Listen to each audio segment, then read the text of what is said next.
semuanya, selamat datang di episode terbaru dari pod kita, tempat kita obrolin hal-hal seru seputar media, gaya hidup, dan teknologi. Dengan saya, Thalita Fairuz Salsabila, melakukan podcast ini untuk memenuhi kebutuhan ujian akhir semester pada mata pelajaran konvergensi media baru. Jadi pernah nggak sih kalian cuman scroll TikTok sambil rebahan, terus malah ke-check out barang yang kalian gak butuh-butuh amat gitu? Kayak, loh kok tahu-tahu keranjang belanjaan saya isinya serum glowing, celana kulot, sama centong stainless mungkin ya. Kok bisa ya? Jadi di episode kali ini saya akan ngebahas sesuatu yang super relate. Gimana konvergensi media baru ini bikin kita bisa nonton live, ngobrol sama penjual, dan langsung beli. Semua itu tanpa pindah aplikasi. Pokoknya praktis banget. Tapi juga bikin dompet menangis nih kalau nggak hati-hati. Sebelum kita bahas belanja-belanjaan, yuk kita pahami dulu satu konsep penting konvergensi media baru. Jadi, konvergensi media itu sederhananya adalah penggabungan berbagai bentuk media seperti teks, gambar, audio, video, dan bahkan interaksi langsung ke dalam satu platform digital. Jadi sekarang kita tuh bisa baca, nonton, dengerin sekaligus transaksi di satu tempat aja. Contohnya gini, dulu kalau mau belanja kita tuh baca katalog. Terus mungkin ada telepon atau datang langsung ke tempatnya atau ke tokonya, terus langsung kita bisa bayar. Sekarang kita cuma perlu lihat live misalnya dari TikTok, lihat review di kolom komentar, tanya-tanya di live chat bagaimana produknya, terus tinggal klik beli sekarang dan barangnya langsung dikirim. Gampang banget kan ya, mudah banget.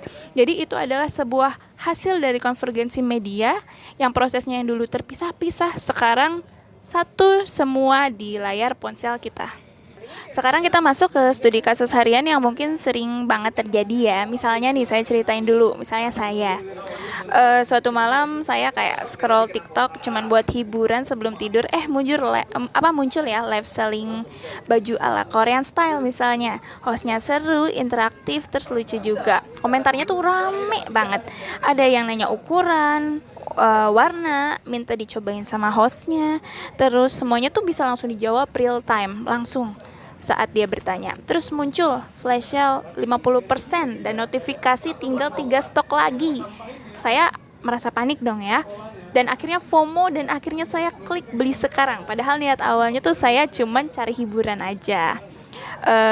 Sekarang saya di sini bersama narasumber yang masih muda juga nih.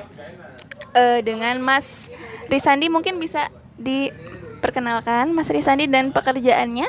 Silakan Mas Risandi. Halo, ya Mbak Thalita. Nama saya Sandi. Saya mungkin untuk pertama kali saya itu dulu kali ya. Kayak saya ini jujur saya mungkin memang seorang pekerja. Saya working time saya ini di atas kebanyakan orang mungkin ya, secara tidak wajar, karena pada masa dari awal bekerja saya hingga sekarang ini masa saya bekerja itu working time saya dari pagi hingga malam itu bisa dihitung sekitar 9 sampai 10 jam.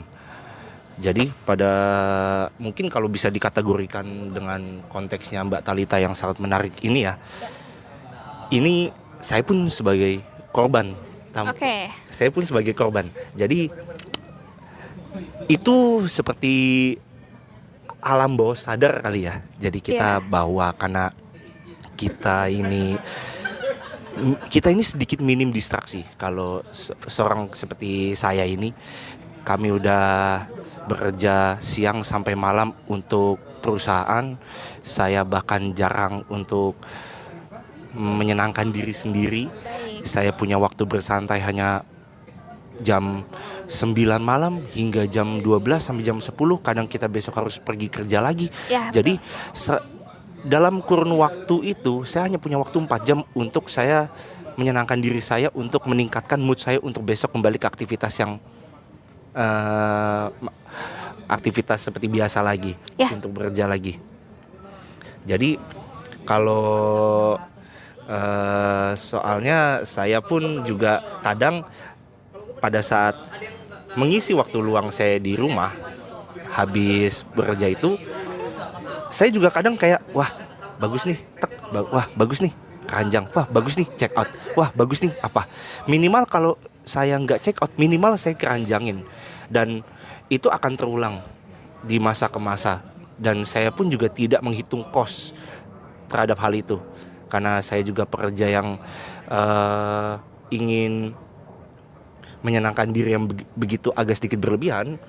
Saya tuh hal-hal yang terlihatnya kecil di dalam shop of online shopping tersebut kadang sering, dan kadang pada saat dalam waktu seminggu itu tuh udah melebihi kebutuhan. Kalau kita sebut mungkin kalau di sekarang itu ada kebutuhan primer, sekunder sama tersier, itu udah menjadi tersier kebutuhannya, dan Baik. itu sudah di atas kebutuhan primer bahkan. Oke. Tanpa kita sadari. Tanpa Itu sih kita kalau dari sadari saya. ya. Kayak jadi Mas Sri Sandi ini jadinya sering belanja lewat live online gitu ya, kayak e-commerce kayak misalnya TikTok atau Shopee itu, Mas. Ya, bahkan kalau live TikTok sih sebenarnya ada. Cuman kadang hal-hal yang kayak live TikTok itu sedikit tapi banyak. Jadi mungkin kalau kita kategorikan, mohon maaf ya Mbak ya, kalau Ya. kita kategorikan mungkin sebenarnya itu hanya kebutuhan untuk kayak celana pendek untuk main, sendal, baju kaos, atau jaket. Tapi setiap minggu itu selalu tercheck out. Selalu tercheck out ya. Iya. Padahal kok pada saat itu saya nggak tahu, belum pernah punya celana ini nih, beli wah sendal ini udah pernah, tapi ini belum pernah. Jadi tuh algoritma dalam internet tersebut, live tersebut tuh itu mengikuti dengan hal yang udah pernah kita lakukan. Kayak contoh saya beli sendal yang standarnya seperti sendal teplek, apa sih sebutannya kalau di kita, sendal swallow ya. Iya, kayak sendal jepit lah ya. Iya, sendal jepit. Sehari-hari. Sendal sehari-hari. Terus tiba-tiba begitu saya udah pernah check out dengan model yang di live kan di TikTok, minggu besoknya saya dapat live di TikTok tapi bukan sendal jepit. Oke. Tapi sendal slop.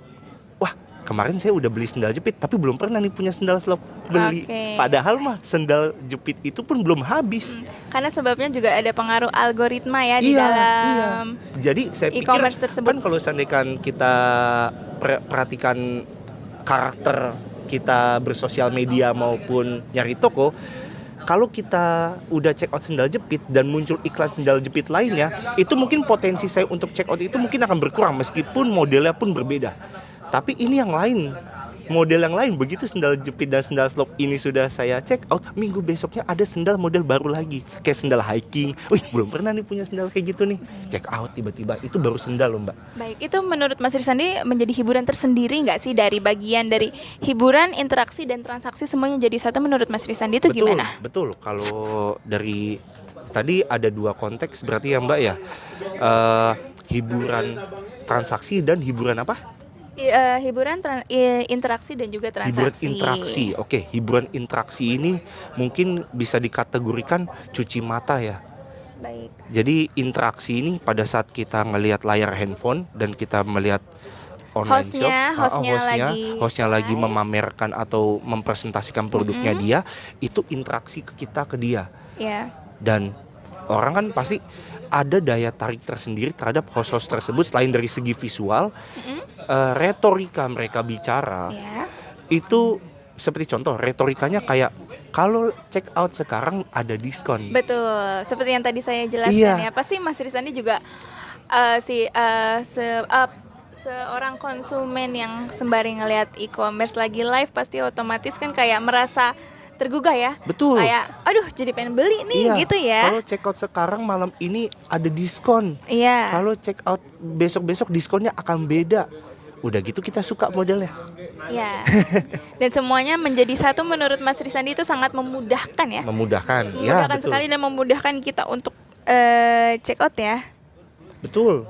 Betul banget, Mbak. Mas Risandi itu punya pengalaman berkesan nggak dari membeli barang melalui live e-commerce seperti itu, dan ada nggak sih yang bikin Mas Risandi kesel? Kalau untuk yang berkesan dulu ya Mbak ya. Kalau yang berkesan itu banyak kok Mbak. Di antaranya barang-barang tersebut ternyata sampai dengan kurun waktu yang di luar perkiraan, yang dia pada bilang 3 hari, ternyata 1,5 hari atau 2 hari udah sampai. Itu berkesan sih, karena kita disediakan fasilitas yang efisien pada saat kita beli. Kita kan tuh melebihi estimasi 3 hari datang 1,5 hari. Itu sangat berkesan menurut saya, karena minimal jika kita nggak bisa datang ke toko, nggak kita bisa pegang barangnya pada saat kebiasaan yang konvensional pada masa dulu kita ke toko dan langsung beli, ini 1,5 hari pun udah sampai. Seperti itu. Kedua, barangnya juga kualitasnya bagus, barangnya juga kualitasnya sesuai dengan ekspektasi. Baik. Itu untuk yang berkesan. Kalau untuk yang menyebalkan banyak Ya. juga Mbak. Merugikan. Juga banyak Mbak. Seperti apa Di contohnya? antaranya sampai lebih dari 1 bulan ternyata ada notifikasi bahwa barang Anda hilang. Oh baik, Mas Enda Sandi pernah mengalami hal itu ya? Sering Mbak. Saya sering mengalami hal itu. Ya sebenarnya seringnya itu dari semasa saya menggunakan online shop, itu mungkin bisa 5-10 kali. Bisa 5-10 kali itu hilang. Jadi seminggu, meskipun di dalam e-commerce itu ada asuransi itu hanya bertahan dalam waktu seminggu jika barang tidak sampai, dan akan perpanjang terus. Dan begitu udah lewat dari seminggu, dia mati notifikasinya, dan tiba-tiba kita dapat pesan dari WhatsApp untuk ekspedisinya bilang barang Anda hilang. Dan saya kadang meminta pertanggungjawaban tersebut, dan pada saat saya diganti rugi oleh pihak ekspedisi maupun dari pihak e-commerce itu sendiri, bahwa itu bukan kesalahan e-commerce-nya melainkan kesalahan ekspedisinya, itu kadang diganti tidak full, hanya 60%. Baik. Dari saya yang total saya check out. Baik, Itu berarti sih. bagian merugikannya itu kita seolah-olah kayak ada di ambang ada ketidakpastiannya juga ya Mas ya, karena kan kalau di bagian dulu ya, maksudnya saat di zaman-zaman konvensional kita datang langsung, lihat barang langsung, barangnya ada di kita, langsung kita bayar, barangnya ada di kita. Kalau sekarang itu kan habis kita lihat live habis kita check out, barangnya masih harus dikirim dulu dan kita masih menunggu waktu 1 ataupun sampai 3 hari, atau seperti yang Mas Rizan dibilang tiba-tiba ada kehilangan begitu ya Mas ya. Hal merugikannya seperti itu. Jadi ini tuh adalah sebuah contoh nyata dari konvergensi media baru dalam praktik media sosial dan juga live streaming interaktif. Jadi di aplikasi e-commerce ini, misalnya TikTok, bukan cuma platform hiburan aja, tapi juga menjadi pasar digital. Kemudian e-commerce terintegrasi. Kita nggak perlu buka aplikasi lain, tinggal klik beli di dalam TikTok gitu ya, misalnya Mas. Terus algoritma cerdasnya, konten seperti ini tuh muncul karena sistemnya tuh tahu apa yang kita suka. Kayak tadi Mas Rizan dibilang, kemarin abis beli sendal jepit, ternyata di minggu depannya ada sendal selop ya yang belum dibeli gitu ya Mas ya. Kayak sering kita nonton live, jadinya tuh makin personal. Begitu kerjanya algoritma. Jadi konvergensi ini tuh bikin pengalaman belanjanya terasa sangat natural, kayak lagi ngobrol biasa tapi tahu-tahu udah bisa bayar. Kayak gitu ya. Oke, sekarang kita bahas dampak konvergensi media terhadap konsumen, seperti yang tadi saya sudah bicarakan dengan Mas Rizandi. Jadi kita bahas mengenai dampaknya ya. Dampak positifnya dulu nih. Kalau positifnya, belanja jadi makin praktis dan cepat. Kita bisa lihat produk secara langsung via live video, bukan cuma foto editan ya Mas ya. Terus kita juga bisa interaksi real time sama sellernya, nanya ukuran, warna, stoknya, lalu ada promo dan diskon real time, bisa bikin harganya makin bersaing dari tempat-tempat lainnya. Itu yang bikin menarik. Tapi konvergensi ini juga punya dampak negatif nih, terutama buat kebiasaan konsumsi kita.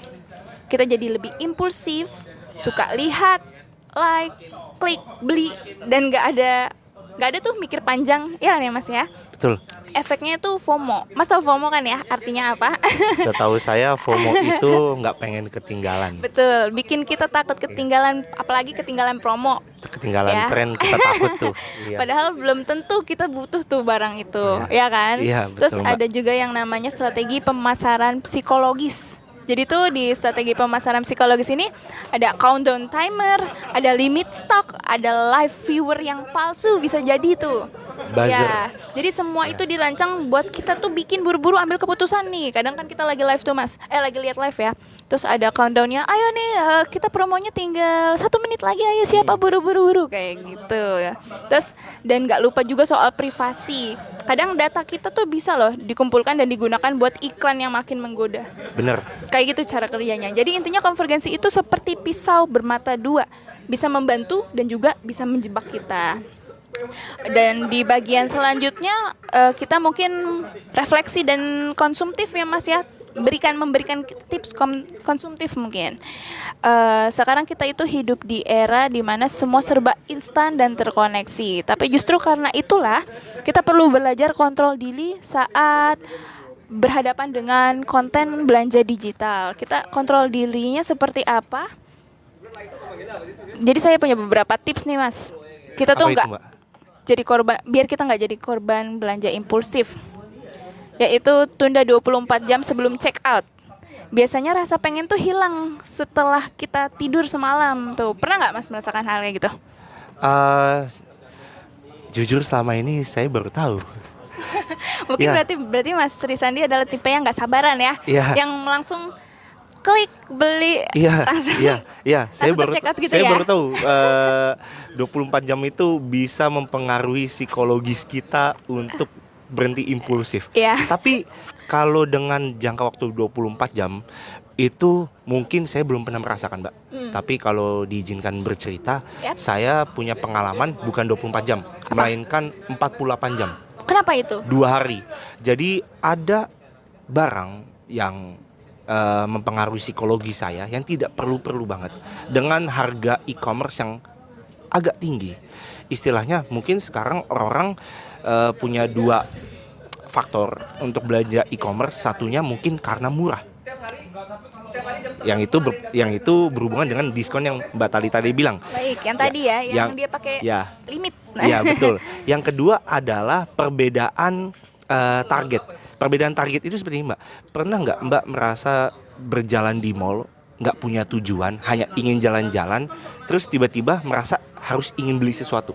Nah, kalau di saya selama waktu itu belum ada e-commerce pada masa itu, saya nggak pernah merasakan hal seperti itu. Jadi saya pengen jalan di mall ya hanya untuk jalan-jalan, tidak mesti untuk beli sesuatu meskipun saya punya uang. Karena pada saat saya jalan di mall, apa yang saya lihat meskipun bagus, itu tidak mempengaruhi psikologi saya. Berbedanya dengan online, e-commerce ini, barang yang gak begitu bagus pun, dengan psikologi saya dan sugesti saya ngeliat barang itu murah, sedikit bagus, saya langsung check out. Itu negatifnya. Nah, di saya yang masalah yang tadi itu, kembali ke yang tadi, barang ini adalah sebuah barang yang terbilang harganya lumayan tinggi, yang semestinya umumnya orang tuh kadang jarang membeli barang itu lewat e-commerce, bahkan mungkin lebih memilih untuk datang langsung ke tokonya. Karena harus nyoba. Contohnya handphone. Handphone ya? Ya, saya udah punya handphone 1 dan ada handphone khusus untuk hal lain, dan saya membutuhkan handphone itu memang untuk memori saja. Jadi HP utama untuk kerja, HP 1 itu untuk memori nyimpen folder pekerjaan. Oke. Dan harganya lagi diskon karena live. Dengan memori yang tinggi. Harganya itu mungkin setengah di pasaran kalau saya beli offline kali ya. Dan karena saya pada saat itu belum gajian, saya menunggu untuk gajian. Kebetulan gajian saya 2 hari lagi. Saya tunda untuk beli. Saya keranjangin. Ya sudah, saya tahan-tahan, saya nggak ngeliat keranjang saya. Begitu saya gajian, saya melihat keranjang saya lagi. Dengan saya dipenuhi ada kebutuhan-kebutuhan yang lebih mendesak, barang itu aja nggak ke check out sampai berbulan-bulan, akhirnya saya hapus. Oke, baik. Berarti Itu kalau di saya seperti itu pengalamannya, Mbak. Oke, baik. Berarti saya punya strategi kedua nih, Mas.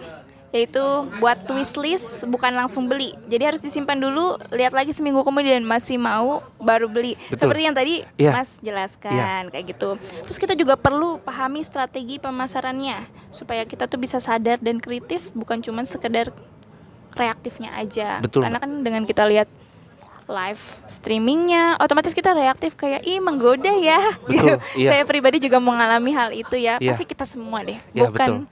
Bukan saya pribadi atau bukan hanya Mas Risandi yang dari hari Senin sampai hari Jumatnya digunakan untuk bekerja dan malamnya untuk lihat e-commerce ya. Betul, Mbak. Kayak gitu. Jadi tuh di era konvergensi yang baru ini kontrol tuh ada di ujung jempol kita. Tapi tetap keputusannya tetap ada di tangan kita. Betul. Jadi kita harus tetap berhati-hati begitu. Iya, mungkin kita harus pintar-pintar kali ya mengendalikan hati dan pikiran kita kali ya Mbak ya. Baik, Jadi betul. kalau Mbak Talita bilang di ujung jempol, Mhm. mungkin terapi yang bagus sebelum sampai ke jempol itu ada di pikiran dan hati kita. Iya betul. Kan ini kan Mbak Talita menarik sekali nih, topiknya mengenai konvergensi media baru. Iya. Dan jika kita tidak siap dengan media baru tersebut dari sisi pikiran, hati sampai ke jempol, itu akan sangat berbahaya menurut saya. Karena impulsif itu menurut saya sih bukan datang dari distraksi, melainkan dari informasi, komunikasi.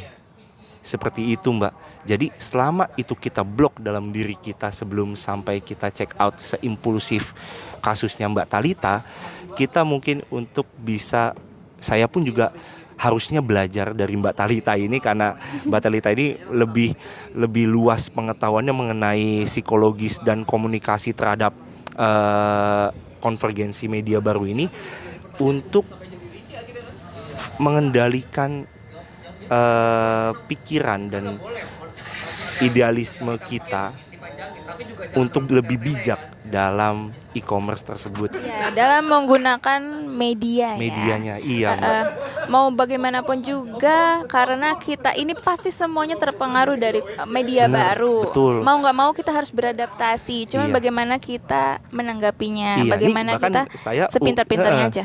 Bahkan saya yang di umur segini, apa kabar anak-anak yang di bawah umur Mbak Talita tuh, saya mungkin lebih brutal, lebih sporadis Mbak, mungkin Mbak. Mungkin Dan itu bisa nggak jadi. ada yang mengendalikan, itu sih. Baik. Nah, itu dia pembahasan kita hari ini tentang bagaimana konvergensi media baru bikin cara kita belanja berubah drastis.